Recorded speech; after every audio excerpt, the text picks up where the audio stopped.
I'm often asked during the middle of a divorce, how can I protect my assets? What can I do to protect them? And typically that question comes when it's too late. The action has started, you're already in court, and so planning is kind of gone. So what to do? It does underscore the point that individuals need to know at the time of the marriage what would happen in the event of a divorce and what would happen to their assets. So here's a few pointers about what will take place if the parties separate. First, New York is a non-titled state. What does that mean? It means that any asset acquired during the marriage, irrespective of whose name it's in, will be considered marital. And therefore, at the time of divorce, will be divided and the parties get their share, 50%. Well, that doesn't seem fair. The second question related to that is, well, I borrowed money from it, or I had a loan, or it was a gift. Fine. Then my answer to that is document it.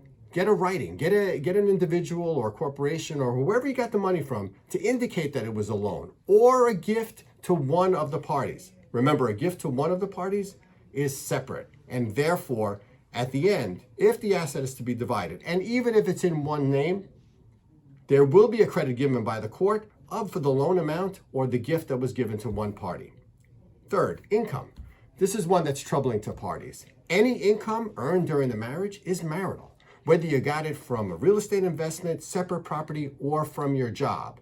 And therefore, any asset acquired with that income is also marital. I often hear the question, but I paid the mortgage the entire time of the marriage. I want a credit for paying off the mortgage. I paid it with my job, but the income that you earn from your job is marital, and therefore there is no credit at the end of the day for the payments that you made. Commingling. A couple of issues with commingling. What is commingling? If you have an asset prior to the marriage, don't mix it with marital funds. You have a bank account, leave it. Any assets that are separate prior to the marriage will remain so unless they're commingled. If you take marital funds, marital income, and put it into that account, that entire account can lose its status. It can now be considered a marital asset, and you lose the credit that you might have of what you had in that account prior to the marriage. And the last point for today is pensions. This is one that seems to trouble people. Are pensions marital? Well, part of them are.